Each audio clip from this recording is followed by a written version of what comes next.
Alright guys, I just got done watching Daniel Craig Collection and No Time to Die for a third time. And here we are today, we are going to be ranking these movies. The 5 James Bond Daniel Craig movies ranked from least to greatest. Now, I just want to start off and say I really enjoyed all 5 of these movies. Each have something going for them, each has a negative, but I really enjoyed all of these films. So if I offend you guys with my order from least to greatest, sorry about that, but let's get into it. Coming in at number 5 is Quantum of Solace. Now, I'm going to tell you right now, the reason why it's ranked the lowest is, yes, there is no plot really in my mind in this film at all. But let's start off with what it also has going for it.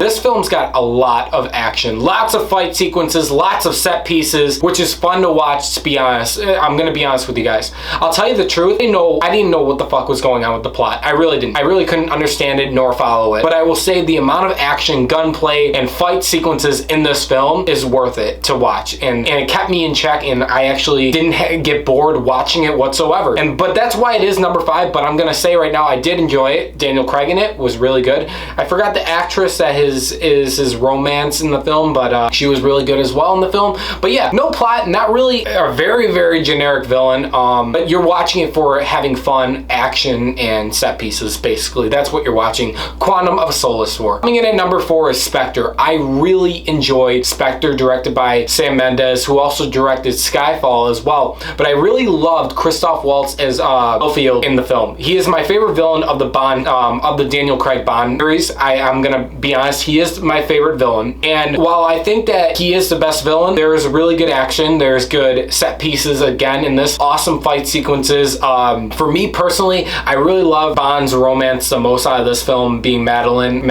I really loved her a lot in this film as well. But I really like the story. I like the idea of this whole organization, Spectre, and how Spectre is tied to each of the other villains throughout the Bond films that we've seen, like Skyfall, Quantum of Solace, and Casino Royale. I thought that was a really cool touch, and I really enjoyed mainly a lot of Spectre. Now, I know Spectre is the most hated Bond film, I believe, right under Quantum of Solace, but I really had fun watching it. I like Q, I like Daniel Craig as Bond, and I liked almost everything about this film. I would say that the pacing in the beginning, especially in the first act, lacked a little bit. That was my only gripe with the film, but I really enjoyed it. Hey, that's why it's number 4. But these next 3, we're getting into my top 3 favorite Bond film of all time. Skyfall is number 3. I love Skyfall. I'm gonna say right now, from the awesome score. By the way, Spectre had a really good score as well, but the score in Skyfall, the directing style, the photography, I love. One of my favorite sequences is when they go to Skyfall and they have that mansion or house invasion battle, in the dark sequences look beautiful, very gritty. I love that. This whole film feels really gritty, and I loved it. Skyfall, I'm gonna tell you guys, this is the film, I think, for me, that made Daniel Craig shine the most. Came out in 2022 or 2012. It's honestly way darker than Quantum of Solace or Casino Royale. It's not really like kind of quippy or anything. It's very like, the tone is what I like in movies, and that's dark. Everything that happens in this film, the story, the plot is very straightforward, but very smart as well. And everything that happens, it just feels right. And like I said, the action in this film is way better than Spectre's action, and the gunplay, everything's definitely amped up compared to Spectre or Quantum of Solace in Skyfall. And it should be too. One of the things that definitely bothered me in Skyfall though is the villain, and some of the set pieces you could tell it was CGI. But the villain, as played by Javier Bardem, it just didn't really work for me. But overall, a really good film. I really loved it. That's why it's my number 3. Coming in at number 2, guys, this is where it's going to get very controversial, but Casino Royale is my second favorite Bond film of all time. I'm going to tell you, one of the things that I love about Casino Royale is the genius and the uniqueness of it behind it. This film definitely lacks action. I love the villain in this film though as well, and the score is really good as well, but I will say this film does lack action fight sequences. It doesn't feel like your average action Bond movie, so to speak, like Skyfall or Spectre or Quantum, or even No Time to Die. This really dives into the story and the plot, and that's what I respect the most about it.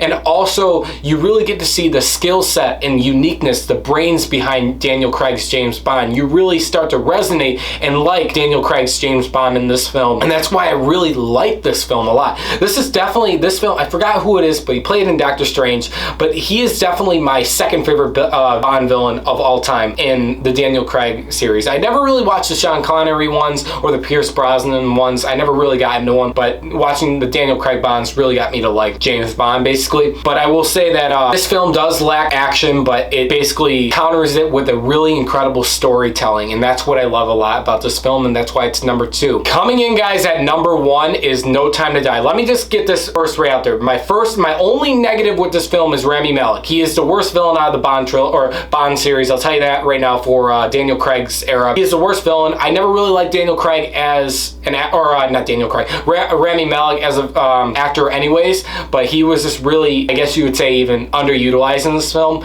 But from everything what I wanted in this film, we got what we need for the final run of Daniel Craig's James Bond. It felt epic. It felt up in scale. Practical effects, the action sequences, an amazing score by Hans Zimmer. Oh my god, the cinematography in this film, the look, the darkness, the grittiness. It really felt like this is it. This is the last one.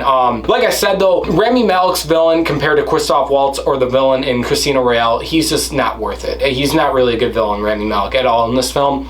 But I love the romance, like again with Madeline and her daughter, and I like how it ties in being Bond's daughter in the end, and I love everything. It's that final awesome epic hoorah. Now this film is 2 hours and 40 minutes. It kept moving for me, honestly. There were little tiny increments, I would say, in the second act where it's like, okay, we can speed this up a little bit and trim a little bit out. But overall, as a whole film, it really did feel like its last ride for Daniel Craig's Bond. Also, like I loved, you could feel weird things that you knew that Bond isn't gonna make it out of this one alive this time. And that's what I really liked. And it really amps up the stakes. They have the balls to kill off their main character in the end. That's what I like. And Daniel Craig's performance in this film is one of my favorites of his performances in all of these. I think his best performance, in my opinion, is still Casino Royale, but in this one, it's right there for me, and I really enjoyed everybody, the whole cast, besides Rami Malek, everybody in this film. The practical effects, I'm a lover for practical effects. Everything in this film works. I love that fucking old James Bond car, I forgot what it's called, or the old day Aston Martin, that gun battle sequence. A lot of the gunplay in this film is phenomenal. It just feels right, and it feels like the end of Daniel Craig's Bond, and that's why I think it's the best film out of the whole Daniel Craig James Bond series. This is my favorite film out of them all, No Time to Die. But guys, that's it for this video. Let me know your thoughts below on this video. Do you guys agree with my list? What is your favorite? What is your